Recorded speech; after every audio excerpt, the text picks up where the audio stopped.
বাবা বললেন পয়লা বৈশাখ আসছে, কী নেবে, শাড়ি না কুর্তি? আমি বললাম না বাবা, বিয়েতে প্রচুর শাড়ি পেয়েছি, আমি আর 1 বছর 2 বছর শাড়ি কিনবো না, আমাকে কুর্তি দেবেন, আমার কুর্তি এখন প্রয়োজন, মানে কুর্তি আমার এখন কিনতে হবে। তো সেই জন্য আজকে অফিস থেকে ফিরে চলে গিয়েছিলাম মায়ের সাথে, মানে শাশুড়ি মায়ের সাথে কেনাকাটা করতে।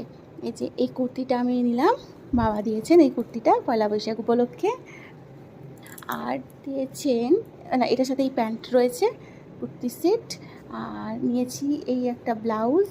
এখন তো আমি বিয়ে করেছি, তাই জন্য কারণে অকারণেই আমি এখন ব্লাউজ কিনবো, কারণ আগে শুধু যখন দরকার পড়তো শুধু তখনই ব্লাউজ কিনতাম আর শাড়ির ব্লাউজ বানাতাম।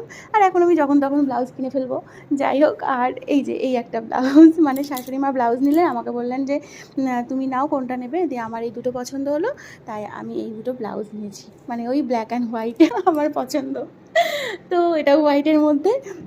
এই হচ্ছে আমার পয়লা বৈশাখের কেনাকাটা। শুধু এটাই নয়, আমি আবার যাব কিনতে। মা বলেছে আমাকে, মানে আমার মা বলেছে যে আমাকে কুর্তি দেবে, তো মাকে নিয়ে আবার যাব কাল পরশু। আর এই হচ্ছে, আর নাইটি ফাইটি অনেক কিছু কিনতে হবে পয়লা বৈশাখ উপলক্ষে, শাড়ি টাড়ি আর কিনবো না। তো আপনারা সবাই দেখে বলুন তো আমার পয়লা বৈশাখের ড্রেসটা কেমন হয়েছে। তো চলি এবার, টাটা।